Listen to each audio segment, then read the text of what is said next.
One by one, Mr. Rochester's friends went back to their rooms.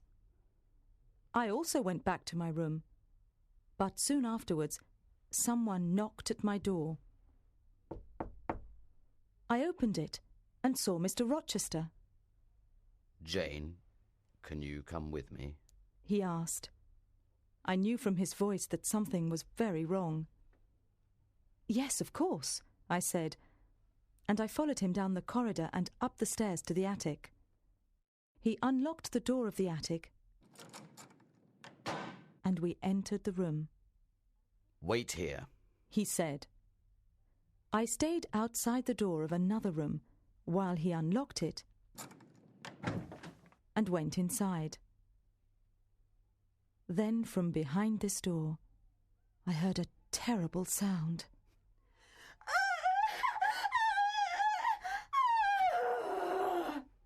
It sounded like a wounded animal, crying with rage. Once again, I heard that cruel, frightening laugh. Was Grace Poole inside that room? Mr. Rochester came out and locked the door again. "Are you afraid of the sight of blood, Jane?" he asked me. "I don't think so," I replied. "Then come into the room with me," he said. I entered the room and saw that Mr. Mason was lying on a large bed. His face was pale, and his eyes were closed. His white shirt was covered in blood. "Is he dead?" I asked. "No," Mr. Rochester replied. "he isn't badly hurt, but I must go and call a doctor for him. Will you stay with him until I return?" Mr. Mason moved and tried to speak. Mr. Rochester said to him, "Don't try to talk, Mason. You must not speak to Jane while I am away." Mr. Rochester left me alone with the injured man. He was away for a long time, and I was very frightened. Grace Poole was in the next room, and at any moment she might come in and try to hurt Mr. Mason or me. After a very long time, Mr. Rochester came back with the doctor. Mr. Rochester said to me, "Thank you for your help, Jane. Mason is now going to leave Thornfield Hall. The doctor will take him away to be cared for in a safe place." I helped Mr. Rochester and the doctor to get Mr. Mason down the stairs and out of the house. "Take care of him, Doctor," said Mr. Rochester. "Soon he will be well enough to go back to the West Indies." Okay, after we have listened to the audiobook of Jane Eyre, I have selected a 6th sentence to go through a little bit more deeper to understand are there any phrases or clauses, and even what kinds of sentence pattern are they. Let's take a look at it one by one. Okay, the first one, let's take a look. Okay, Sophia, what is the first one that belongs to a noun, a color blue? Hi Stanley, thanks for asking. I think the blue one is the word I, isn't it? Very good, Sophia. You're right. The first word that belongs to the blue color is the word I. And how about the red one? I think it should be the word new, right? Sophia, yes, you're right. The word that belongs to red color is the word new. Okay, now you have I, you have new, but what do you new? Very good, you do the word that. And how about something was very wrong? So what is it? It's a complete sentence, so I think it's a clause, right? Yes, you're right. And it's clause. And this clause is telling you more about the word that. So, what kinds of clause do you think? It's a relative clause. Bingo. That's right.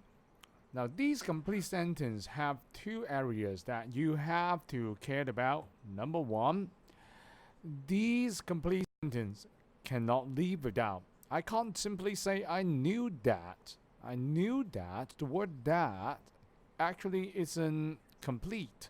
So you have to add extra information. So something what's very wrong is the missing piece. And also, it's a clause, and it's a relative clause, and function as an adjective. These adjectives telling you more about the word that. Very nice. Now how about from his voice? These actually is composing by a prepositions from and another noun, his voice. So what do you think? I think it's a green color, which means it's an adverb. Am I right? Very good, Sophia. The face from his voice is a green color. And green color means an adverb. And this adverb is a prepositional phrase telling you more about knew. How do you knew it? From his voice. Very good, Sophia. Now, we are very clear about there is a blue, red, blue, and a border yellow. So what sentence pattern do you think this sentence belongs to? I think it's a pattern 5, right? Very good, Sophia. You're right. This sentence, I knew from his voice that something was very wrong, is a pattern number 5. However, if we treated this whole part that something was very wrong as a non-clause, the pattern will be a little bit different. It will be a pattern 3. Got it, Sophia? Okay, I understand now. Okay, then we move on to the next question.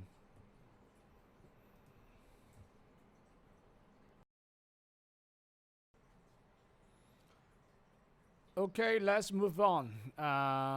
We are going to question number 2. Sophia, I think you should speak a little bit louder, couldn't you? Okay, isn't it loud enough? I think it's better. Okay, then we continue. The second sentence, I stayed outside the door of another room while he unlocked it and went inside. Sophia, which one is the first blue? I think it's the word I, right? Yes, you're right. And you can also know that the red color is the word stay. Now, the next question is, how about the word outside the door? What color do you think it is? It should be a green color, isn't it? Very good. It's a green color. And these green color telling you more about where do you stay. So it's a prepositional phrase composing by the word outside and the noun the door and function as an adverb. How about the other one of another room? Why is it yellow? I think it's because it tells more about the door, right? Very good, Sophia. How about while he unlocked it and went inside? Now this is a complete sentence, so you can tell it's a clause. But what kind of clause is it? As it tells more about a time of the action stay. I think it's a adverbial clause, isn't it? Very good. Yeah, you're right. While he unlocked it and went inside is an adverbial clause. And these adverbial clause telling you more about the word stay. So, what kinds of sentence pattern does it belong to? It is a pattern 1 as it only has a blue and a red. Very good, Sophia. You're right. This sentence has one blue I and one red stayed. So, it's a pattern number 1. Bingo. Let's move on. Okay, let's go to question number 3. It sounds like a wounded animal crying with rage. In order to understand the sentence pattern, we have to break down the sentence like this. And Sophia, could you please tell us where is the first blue and where is the first red color? I think the one in blue is the word it, and the one in red is sounded. Very good, Sophia. You're right. The first blue is the word eat, and the first red is the word some. Then how about the part like a wounded animal? This part should be a yellow. Exactly, Sophia. The part like a wounded animal actually is composing by two parts, the word like and a wounded animal. And you can see the word like function like a word similar when it's a preposition. And the word a wounded animal is a noun. When they put together, this is a prepositional phrase telling you more about the word eat. And why is a border yellow? Because this part even is an adjective, but this adjective is something you can't drop or the sentence cannot complete without. So you can see that we highlight this with border yellow. And Sophia, how about the word crying with rage? As the whole phrase is an adjective, it should be a yellow. Very good, Sophia. These yellow part crying with rage telling you more of the word eat. And this is a participial phrase explain more about the animal. So Sophia, now we have a blue, red, bordered yellow. And with another part yellow. So what sentence pattern do you think it is? There is a linking verb sounded, so I think it is pattern 2. Bingo, Sophia. So this is a sentence pattern number 2. Okay, then we move on to the next question.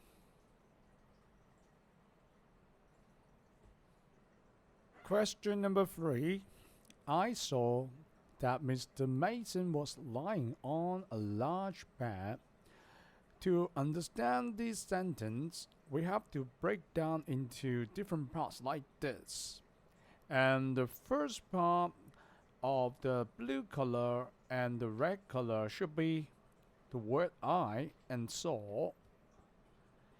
And what is something that you really saw is the word that.